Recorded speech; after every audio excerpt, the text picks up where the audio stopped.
Join me as I try to master this amazing thread trick and see if I can create some real magic. Today, I'm super excited to share with you an incredible thread trick that's going to blow your mind. It's something you can easily learn and impress your friends with.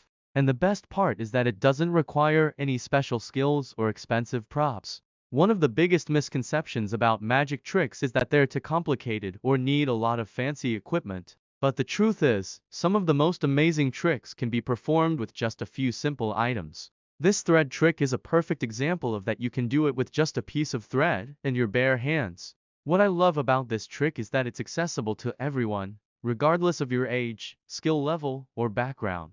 All you need is a bit of curiosity, a willingness to learn, and some practice to get it right. And trust me, the sense of accomplishment you'll get when you master it is unbeatable. The other great thing about this trick is that it's not just about the end result, it's also about the journey. The process of learning, experimenting, and improving is all part of the fun. So even if you don't get it right away, don't worry, it's all part of the magic. To perform this trick, you'll need a few basic materials. First, you'll need a piece of thread. It can be any color or type you like. But for this demonstration, I'm using a simple white thread. You'll also need a table or other flat surface to work on, and that's it.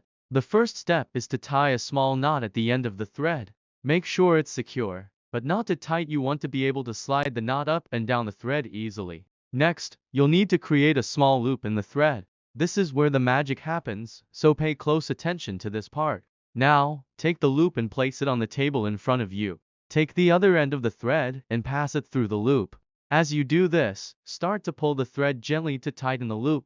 This is where things start to get interesting. As you practice the trick, you'll start to develop your own rhythm and timing. Remember, the key is to keep your movements smooth and fluid. The more natural you look, the more convincing the trick will be. Okay, it's time to reveal the moment of truth, the live performance of the trick. Perform trick. Wow, did you see that? The thread seems to be moving on its own, and the reaction from the audience is priceless. So, how did it work? The key is in the subtle movements of your hands and the way you manipulate the thread. With a bit of practice, you'll be able to create the illusion of the thread moving by itself. Thanks for watching, and I hope you had as much fun as I did. If you've tried this trick before, I'd love to hear about your experiences in the comments below. And if you're new to magic, be sure to check out my other tutorial videos for more amazing content. There's plenty to explore.